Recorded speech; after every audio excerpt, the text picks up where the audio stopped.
হুগলির আরামবাগের বিজেপি বিধায়কের উদ্যোগে ও প্রচেষ্টায় হাসি ফুটল এলাকাবাসী সহ দোকানদারদের। একথা কেন বলছি, তার একটা বড় কারণ রয়েছে। মাস 6 মাস আগে আরামবাগ প্রফুল্লচন্দ্র সেন স্টেশন সংলগ্ন এলাকায় রেল তার নিজের একটা জায়গায় প্রাচীর তুলে দিয়েছিল।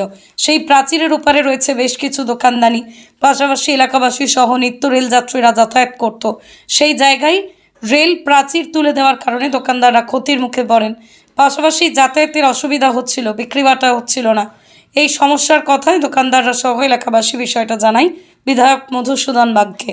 এরপরই বিধায়ক রেল দপ্তরকে চিঠি লেখা থেকে শুরু করে বিভিন্ন দপ্তরে বিষয়টি জানায় যে রেলের যেখানে প্রাচীর দেওয়া হয়েছে সেই প্রাচীর দেওয়ার জন্য সমস্যায় পড়েছে দোকানদার সহ এলাকাবাসী। এরপরই রেল দপ্তর তারা সেই প্রাচীর একটু ভেঙে যাতায়াতের জন্য রাস্তা তৈরি করে দিল। সেই খুশিতেই ভারতীয় রেল সহ বিজেপি বিধায়ককে ধন্যবাদ জানিয়েছেন এলাকার দোকানদাররা।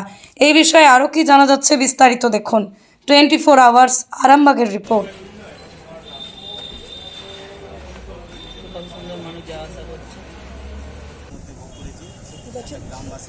বেশ কয়েক মাস আগে রেল দপ্তরের নম্বর ওয়ার্ডে পাঁচি যে একটি যাতায়াতের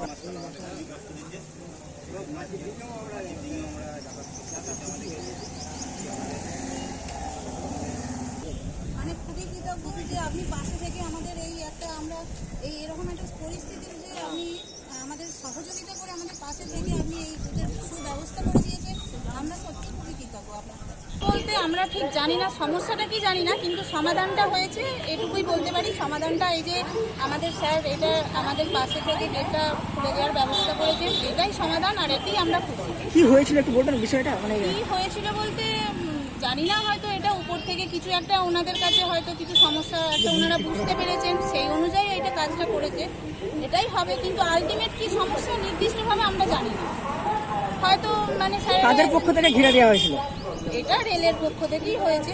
কারণ রেল ভেবেছিলেন হয়তো এইদিকে মানুষজন বসবাস নেই বা যাতায়াতের রাস্তা নেই, সেই জন্যই এটা। কতটা সমস্যার মধ্যে পড়তেন? প্রচণ্ড প্রচণ্ড বলে বোঝাতে পারবো না। যেটা আমাদের 1 কিলোমিটার প্রসেসে শর্ট প্রসেস, সেটা আমাদের 4 কিলোমিটার ঘুরে ঘুরে আসতে হয়েছে। আমাদের অসুবিধার কোথায় বাড়ি আপনার? আমার বাড়ি এই কতদিন আগে এরকম সমস্যায় পড়তে হয়েছে? 25শে ডিসেম্বর থেকে এই খোলার আগের দিন পর্যন্ত সমস্যা তো। তারপর কি বিধায়ককে জানিয়েছিলেন? হ্যাঁ, তারপর তো আমরা চেষ্টা করেছি, মানে জানিয়েছি বলতে অবশ্যই জানিয়েছি। তো যে যখন থেকে স্যারকে জানিয়েছি তখন থেকেই স্যার স্টেপ নিয়েছেন। তবে স্যার আমাদেরকে সবসময় বলেছিলেন যে একটু প্রসেসিং যেহেতু হয়ে গেছে আমি কনফার্ম করে দেব, চেষ্টা করব, একটু দেরি হবে, তো করে দিয়েছেন।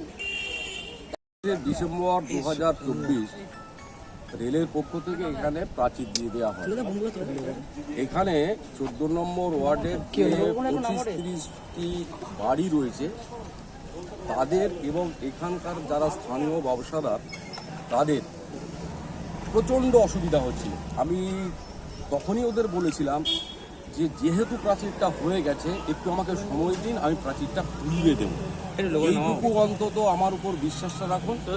এবং যে দেরিটা হলো সেটা সম্পূর্ণভাবে এই পদ্ধতিটাকে মেনটেনেন্স করবার জন্য, এদের কিছুটা গাফিলতির জন্য এতটা দেরি হলো।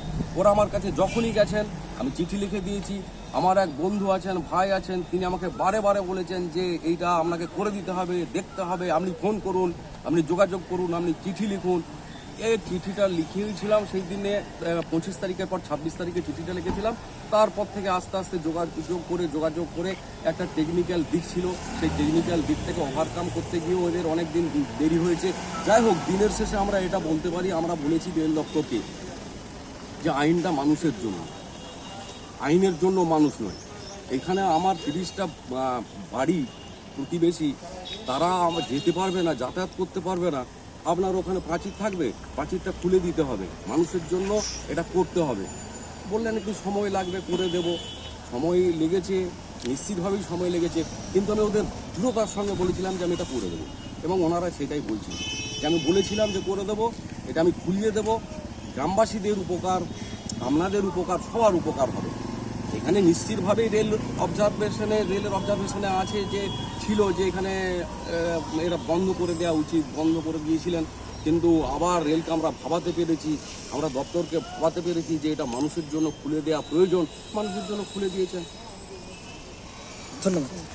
সন্তানের পরে মন বসছে না, প্রচুর পরিশ্রম করেও আপনি আশানুরূপ পারিশ্রমিক পাচ্ছেন না, যার ফলে আর্থিক সংকট আপনার জীবনে দুঃখ এবং চাপের ছায়া ফেলেছে।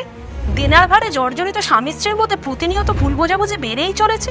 নতুন বাড়ি কিনেছেন, কিন্তু সেই স্বপ্নের বাড়িটা যেন আরো দুর্ভোগ নিয়ে এসেছে আপনার জীবনে। আপনি ভাবছেন সস্তায় পাওয়া বাড়িটা নেওয়াটাই কি সঠিক সিদ্ধান্ত ছিল?